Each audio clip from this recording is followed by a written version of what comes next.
Welcome back. I am Arvind sir, founder, author, English trainer and motivational speaker. स्वागत करता हूं आप ही के YouTube चैनल में जिसका नाम है delight English by Arvind sir. तो दोस्तों, आज के इस वीडियो में हम सभी जानने वाले हैं indirect speech on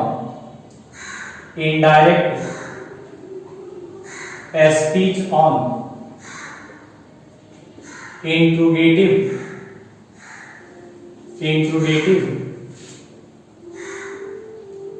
sentence. Indirect speech on interrogative sentence यानी कि आज हम सभी बात करेंगे कि इंट्रोगेटिव सेंटेंस यदि इन्वर्टेड कमा के अंदर आता है, इन्वर्टेड कमा के अंदर अगर इंट्रोगेटिव सेंटेंस रहता है, कौन सा सेंटेंस? Interrogative sentence. याद रखेंगे कि इंट्रोगेटिव सेंटेंस जो है ये दो तरह के होते हैं।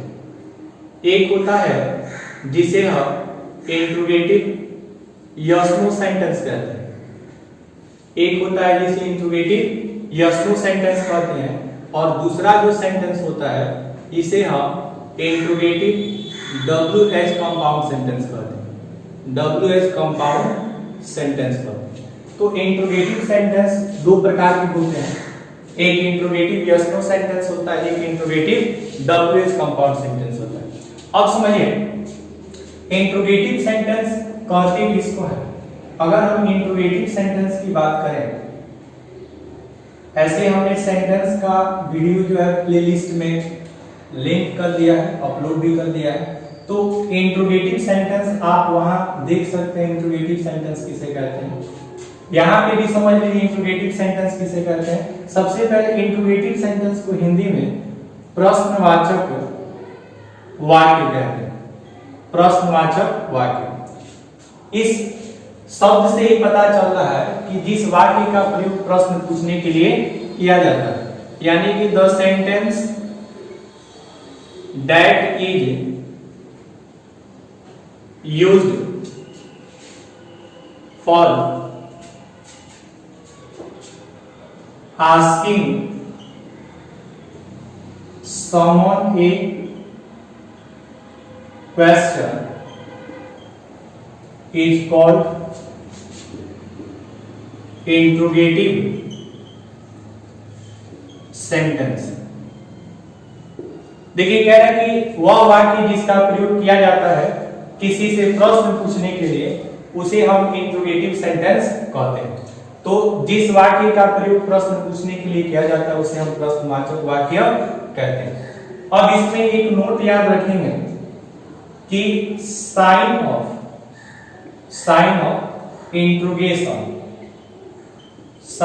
इंट्रोगेशन जिसको हम क्वेश्चन मार्क भी कहते हैं, क्वेश्चन मार्क, इस तरह का जो सिंबल होता है इसी को हम क्वेश्चन मार्क कहते हैं। Question mark is used in the end of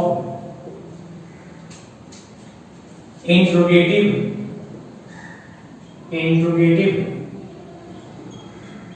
sentence। Interrogative sentence जो होता है इसके वाक्य के अंत में क्वेश्चन मार्क का प्रयोग किया जाता है। यहाँ पे हम सभी जानने वाले हैं कि indirect speech on interrogative sentence यानी कि इन्वर्टेड कमा के अंदर जब रिपोर्टेड स्पीच समझ रहे हैं, ऐसा स्पीच जो इन्वर्टेड कमा के अंदर होता है। तो जब रिपोर्टेड स्पीच इंट्रोगेटिव सेंटेंस के रूप में होता है, इंट्रोगेटिव सेंटेंस के रूप में होता है, तो ऐसे सेंटेंस का इनडायरेक्ट स्पीच हम कैसे बनाते हैं। तो अब हम बात करेंगे इसके रूल्स के बारे में। रूल्स के बारे में बात करेंगे। देखिए अगर हम रूल 1 की बात करें तो रूल 1 क्या है कि यदि इन्वर्टेड कॉमा के अंदर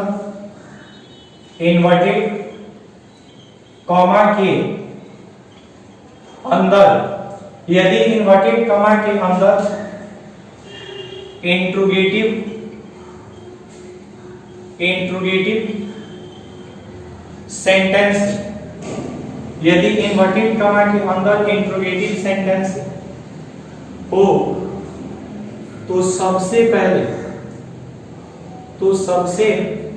पहले डायरेक्ट स्पीच के रिपोर्टिंग वर्ब से two comma says to comma said to plus object को क्रमशः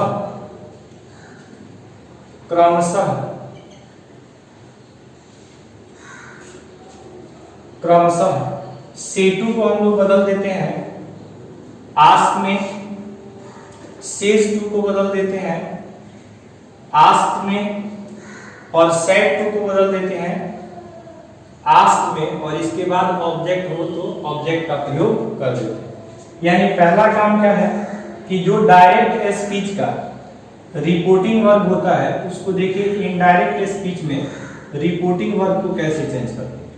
यानी कि जब से टू होता है, यानी से टू के बाद क्या हो, ऑब्जेक्ट हो, तो इसको हम आस्क प्लस किसमें बदल देते हैं, ऑब्जेक्ट में।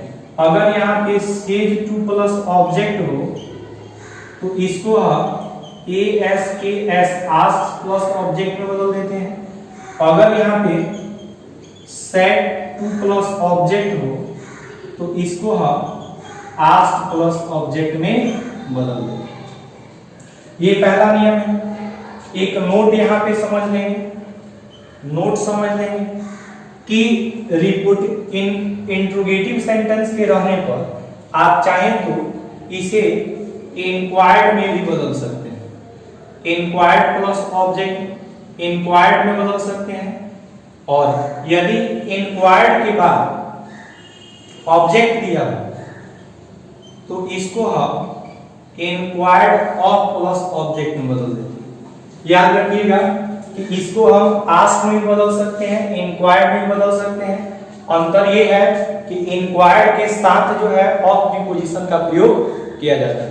तो ये नियम होता है कि इंट्रोगेटिव सेंटेंस अगर हो तो सबसे पहले इन्वर्टेड कॉमा के अंदर इंट्रोगेटिव सेंटेंस हो तो रिपोर्टिंग वर्ब को निम्न प्रकार से बदल देते हैं। अब जो है इसमें दो तरह के सेंटेंस आपको मिल सकते हैं। पहला इंट्रोगेटिव यस नो सेंटेंस, दूसरा इंट्रोगेटिव WH कंपाउंड सेंटेंस। तो इसमें नियम क्या होता है, ये रूल 1 है। अब देखिए रूल सेकंड क्या होता है। रूल सेकंड क्या है कि अगर इंट्रोगेटिव यस नो सेंटेंस हो, यस नो सेंटेंस हो, यदि इंट्रोगेटिव यस नो सेंटेंस हो तो हम क्या करते हैं, जो कॉमा इन्वर्टेड कॉमा होता है इसके बदले हम इफ या वेदर का प्रयोग करते हैं।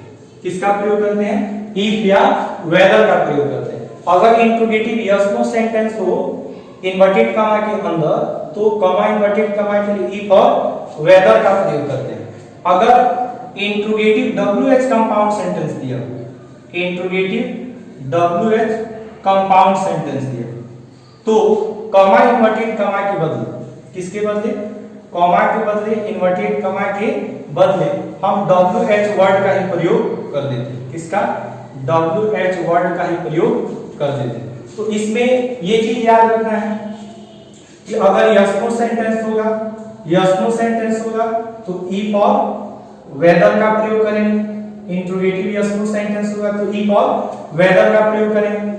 इंट्रोगेटिव WH कंपाउंड सेंटेंस होगा तो कॉमा इन्वर्टेड कॉमा के बदले WH वर्ड का प्रयोग करते हैं। इसका प्रयोग किसके लिए करते हैं, तो कॉमा इन्वर्टेड कॉमा के बदले करते हैं। तो इतना आप लोग याद रखेंगे, इसका स्क्रीनशॉट ले लेंगे। फिर इसमें जो नेक्स्ट रूल है उसके बारे में हम लोग चर्चा करेंगे। इसका स्क्रीनशॉट लीजिए, फिर हम बात करते हैं इसमें जो नेक्स्ट रूल है उसके बारे में। अब हम बात करने वाले हैं रूल नंबर 3 के बारे में। देखिए रूल नंबर 3 क्या है। रूल नंबर 3 की अगर हम बात करें तो रूल 3 होता है कि जो इंट्रोगेटिव सेंटेंस होता है, इंट्रोगेटिव सेंटेंस जो होता है इन्वर्टेड कमा के अंदर, इसे हम इनडायरेक्ट स्पीच में असर्टिव सेंटेंस में बदल देते हैं। असर्टिव सेंटेंस में बदल देते हैं। याद रखिएगा, इंट्रोगेटिव सेंटेंस को इनडायरेक्ट स्पीच में असर्टिव सेंटेंस में बदल देते हैं। यानी इन्वर्टेड कमा के अंदर जो स्पीच डायरेक्ट स्पीच होता है इंट्रोगेटिव सेंटेंस के रूप में होता है, तो इसे हम इनडायरेक्ट स्पीच में असर्टिव सेंटेंस में बदल देते हैं। अब समझिए रूल नंबर 4 क्या होता है। इंट्रोगेटिव सेंटेंस में क्वेश्चन मार्क का प्रयोग होता है, तो इन्वर्टेड कमा के अंदर जब डायरेक्ट स्पीच में क्वेश्चन मार्क होगा तो इनडायरेक्ट स्पीच में इसे हम फुल स्टॉप में बदल देते हैं। फुल स्टॉप में बदल देते हैं। तो ये रूल होता है कि इंट्रोगेटिव सेंटेंस को हम असर्टिव सेंटेंस में बदलते हैं इनडायरेक्ट स्पीच में। रूल 3 होता है। और रूल 4 होता है कि डायरेक्ट स्पीच में जो क्वेश्चन मार्क होता है उसको हम फुल स्टॉप में बदल देते हैं। अब देखिए रूल नंबर 5 क्या होता है। अगर हम रूल 5 की बात करें तो इसमें होता है कि जनरल रूल्स जो होता है उसको फॉलो करते हैं। जनरल रूल्स को क्या करते हैं? फॉलो करते हैं। जनरल रूल्स को फॉलो करने का मतलब कि change of person, change of tense, change of other parts of speech का भी ध्यान रखते हैं। अब हम कुछ एग्जांपल्स की बात करेंगे। कुछ एग्जांपल्स की बात करेंगे, जैसे डायरेक्ट स्पीच का कोई सेंटेंस ले लीजिए कि Ram said to Shyam are you busy। देखिए Ram said to Shyam are you busy और इसमें क्वेश्चन मार्क का प्रयोग है, इंट्रोगेटिव सेंटेंस है। अब इसको हम इनडायरेक्ट स्पीच में चेंज करेंगे। इनडायरेक्ट स्पीच में चेंज करेंगे तो देखिए राम said to है, तो यहाँ पे हम राम और said to को सबसे पहले बदल देंगे किसमें? आस्क में। और किससे पूछ रहा है? तो श्याम से पूछ रहा है, तो यहाँ श्याम लिखेंगे। कॉमा इन्वर्टेड कमा के लिए हम if का प्रयोग भी कर सकते हैं और वेदर का प्रयोग भी कर सकते हैं। ठीक है, if या वेदर का प्रयोग कर सकते हैं। अब देखिए इंट्रोगेटिव सेंटेंस को चेंज करना है असर्टिव सेंटेंस, तो ये हेल्पिंग वर्ब से शुरू है, तो असर्टिव सेंटेंस जो है वो आपका सब्जेक्ट से शुरू होगा। Second person change into object. Shyam है तो श्याम का प्रोनाउन बताइए क्या होगा? ही होगा। अब देखिए यू के साथ आर लगा है तो ही के साथ इज लगना चाहिए। रिपोर्टिंग वर्ब पास्ट टेंस में है तो ही के साथ वाज हो जाएगा। और यहाँ पे बिजी है तो यहाँ पे हम लिख सकते हैं बिजी। यहाँ पे बिजी। तो इस तरह से हम डायरेक्ट स्पीच को इनडायरेक्ट स्पीच में बदलते हैं। राम आस्क्ड श्याम इफ या वेदर ही वाज बिजी। तो इस प्रकार से हम डायरेक्ट स्पीच को इनडायरेक्ट स्पीच में बदलते हैं। तो हम स्टडी कर रहे हैं इंट्रोगेटिव सेंटेंस का इनडायरेक्ट स्पीच कैसे बनाते हैं। तो आइए अब हम बात करते हैं सम मोर एग्जांपल्स के बारे में। तो आइए अब बात करते हैं सम मोर एग्जांपल्स के बारे में। देखिए अगर डायरेक्ट स्पीच दिया हो He said to me, are you a student? जो भी हेल्पिंग वर्ब से सेंटेंस शुरू होते हैं या WH वर्ड से, वाई से, वाट से जो सेंटेंस शुरू होते हैं वैसे सेंटेंस को हम इंट्रोगेटिव सेंटेंस कहते हैं। देखिए इसको कैसे चेंज करेंगे? He है तो he होगा, said to को हम लोग बदल देंगे इसमें आस्क में, ऑब्जेक्ट me होगा। कॉमा इन्वर्टेड कॉमा के लिए if का भी यूज कर सकते हैं, वेदर का भी यूज कर सकते हैं। कब? जब हेल्पिंग वर्ब से कोई सेंटेंस शुरू होगा तब। अगर WH वर्ड से सेंटेंस शुरू हो, वाई से, वाट से, व्हेन से, तो उसको सेम लिख देते हैं। इफ हो गया second person change into object मी है तो आई, या रिपोर्टिंग वर्ब पास्ट टेंस में है तो आई के साथ यहाँ वाज ए स्टूडेंट है तो यहाँ स्टूडेंट हो जाएगा। और यहाँ पे जो क्वेश्चन मार्क, देखिए क्वेश्चन मार्क इसको किसमें बदलना है? फुल स्टॉप, तो यहाँ फुल स्टॉप हो जाएगा। तो he asked me if I was a student, indirect speech हो जाएगा। आई है तो आई, देखिए यहाँ पे said to her है तो यहाँ पे I said to को आप चाहें तो inquired में बदल सकते हैं। inquired में जब बदलेगा ऑब्जेक्ट रहेगा तो of का प्रयोग करेंगे। her है तो her हो जाएगा। कॉमा इन्वर्टेड कॉमा के लिए if का भी प्रयोग कर सकते हैं। वेदर का प्रयोग भी कर सकते हैं। अब देखिए second person change into object, यहाँ पे हर है तो यहाँ सी होगा। ये प्रेजेंट परफेक्ट टेंस है तो ये पास्ट परफेक्ट टेंस होगा। सीन चूंकि थर्ड फॉर्म ही है और द ताजमहल है तो यहाँ पे द ताजमहल लिख देंगे